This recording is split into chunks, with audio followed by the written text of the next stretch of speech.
দেখুন, হাওড়া জেলা তৃণমূল কংগ্রেস হয়তো সামনের সারিতে আছে, মানুষকে সাথে নিয়ে এই শান্তিপূর্ণ আন্দোলন চলছে। এটা হচ্ছেটা কি? বাপ ঠাকুরদার জমি ভিটে লেখাপড়া খেলাধুলো বড় হয়েছে এখানে, আজকে একদম ব্যক্তিগত আক্রমণ করছে। কম্পালসারি তৃণমূল কংগ্রেসের মানুষ যারা যারা মমতাদিকে ভোট দিয়েছে বিগত দিনে, বারবার করে তাদেরকে আঘাত করা হচ্ছে, লাইনে দাঁড় করানো হচ্ছে।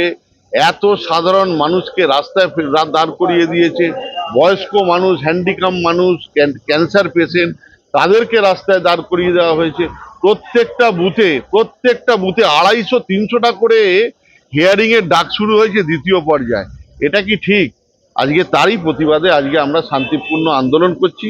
মমতা বন্দ্যোপাধ্যায়কে সামনে রেখে অভিষেক ব্যানার্জির চলার পথে আমি আবার বলছি, হাওড়ায় প্রায় 5,000 করে এক একটা ব্লকে, 8,000 5-8 40,000 মুরলীধর স্ট্রিট থেকে বাঁচ করে 7 নম্বর ফর্ম এসছে, আর প্রত্যেককে লিখে দেওয়া হচ্ছে গৌতম চৌধুরী নট ইন্ডিয়ান। এই করে মমতা বন্দ্যোপাধ্যায়কে হেনস্থা করা হচ্ছে।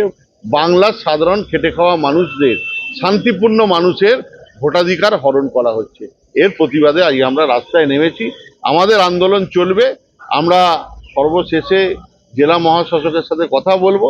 যদি এইভাবে চলতে থাকে, মানুষ কিন্তু খুব ক্ষুব্ধ হয়ে যাচ্ছে, মানুষ প্রচন্ড পাজেলড হচ্ছে, মানুষ কিন্তু এবার রাস্তায় নামবে। বিরোধীরা অভিযোগ করছে যে নাম যে বাদ যাচ্ছে তাদের তৃণমূলে হারার ভয় বলে। মমতা বন্দ্যোপাধ্যায়কে হারানোর শক্তি এখনো পর্যন্ত ভারতবর্ষে কারো ক্ষমতা হয়।